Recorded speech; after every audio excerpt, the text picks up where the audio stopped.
I recall Deuteronomy chapter 18. It says that before the whole thing is stipulated about the prophet that we must shema, it says the Levites, their inheritance in the land is the tithe. They get a tithe. And this is their inheritance. They are the ministers. They get to minister to the people. And this is their provision, that they get a tenth. They get a tithe. They don't get to own any land, but there is land set aside for their use. And all the time that they're alive, that they get to live in this area. They get to live in these houses. Their wives and their children, they get to be raised in this community of Levites, and they're taken care of with the tithe. And if they want to go out and preach in the cities of Israel, they want to go up north, then they're going to be taken care of by patrons. Their patronage. They're going to be taken care of by patrons who say, we want to help you. Please come to our community. We'll take care of you, and we'll give a tithe to you to make sure you're taken care of. And so they get to live out the patronage of where they are. But if they want to go back to Jerusalem, you go back for the feast, or go back and minister in Jerusalem, they're welcome to come back and to live in the area for the priest. And they get a tithe when they come back. And so their provision is there.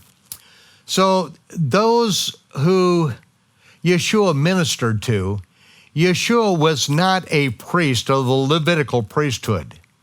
He was not a priest of Aaronic priesthood. He was of the tribe of Judah. But he was and is forever the high priest after the order of the Melchizedek, a priesthood that precedes and supersedes the Aaronic priesthood. Yeshua ministered and he was taken care of. And this is how we run the ministry today, is that those who have been blessed, those who are patrons, those who are ambassadors, we call them, that give every month, they are the ones that allow us to get the word out to the world. And they're the ones that keep the lights on. They keep our families fed. And, more and more of our staff are having babies and having more babies. And it's like, this is the next generation that is growing up. And the next generation of translators and are on their way up now. And I want to thank you for being a part of this ministry, for helping me to help you and to help reach out around the world.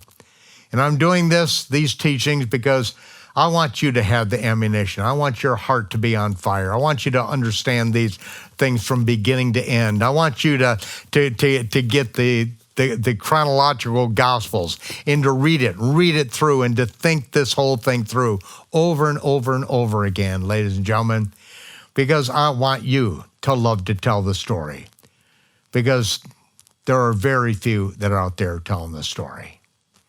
As I mentioned before, I have never met a Christian pastor in my life that knew the story. They couldn't tell it.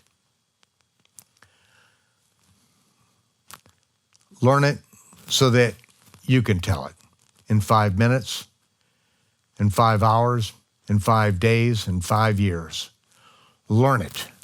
Learn everything Yeshua did, everything he said. Really think it through and really let the movie play out in your mind. And this has been my privilege to be with you and to do this love gift, because it is my way of expressing my love and appreciation for you. And I know that you get more out of it than anyone out there. This is why we don't put it on YouTube. It's not out there for the masses to deride and ridicule and say, oh, all the whining and complaining that they do, because I don't do it their way. I'm not here for them. I'm here for you, and I'm here for Yeshua. And I hope that one day I get to hear the words, good job.